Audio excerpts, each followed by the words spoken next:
बच्चों, कैसे हो? मैं मीनाक्षी आज आपके सामने दोबारा आई हूँ बहुत ही रोचक कहानी के साथ। तो बिना किसी देरी के शुरू करते हैं आज की कहानी, हाथी और चूहे की।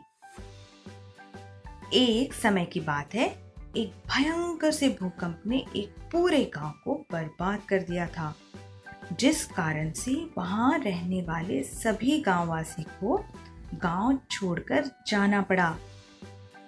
उस खाली गांव के घरों में अब ढेर सारे चूहे रहा करते थे। उसी गांव के एक छोर पर एक बड़ा सा झील था, जहां हाथियों का झुंड पानी पीने आया करता था। पर उस झील के रास्ते पर हाथियों के आने जाने से कई चूहे उनके पैरों के नीचे कुचले जा रहे थे। चूहों की ऐसी दुर्दशा देखकर उनके राजा ने हाथियों से इस समस्या पर बात करने की ठानी। जैसे ही हाथियों का झुंड झील के नजदीक आया, चूहे के राजा ने कहा, मित्र हाथी, हमारे कई चूहे आपके पैरों के नीचे कुचले जा रहे हैं। मेरी आपसे विनम्र विनती है कि आप अपना रास्ता बदल लें, जिससे हमारे चूहे की जान बच जाए। यह सुनकर हाथी बहुत दुखी हुआ। उसने चूहे के राजा से क्षमा मांगी और कहा, अगले ही दिन से हम अपना रास्ता बदल लेंगे। चूहे का राजा सुनकर बहुत प्रसन्न हुआ और कहा, आपको कभी भी हमारी जरूरत पड़े, कोई समस्या हो तो हमें कृपया करके बताएं। यह कहकर चूहा वहां से चला गया। कुछ महीने बीत गए।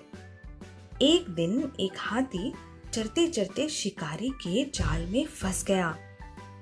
तभी हाथी के राजा को चूहे के राजा की बात याद आई और उसने तुरंत एक हाथी को मदद के लिए चूहों के पास भेज दिया।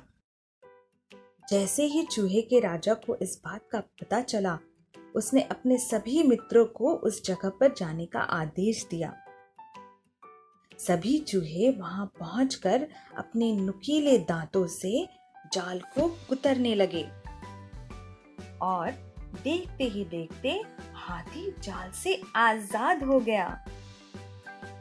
हाथी का राजा बहुत खुश हुआ और चूहे के राजा को धन्यवाद कहा और इसी तरह चूहों ने हाथी का उपकार भी चुकाया। बच्चों, कैसी लगी आज की कहानी? थी ना मजेदार?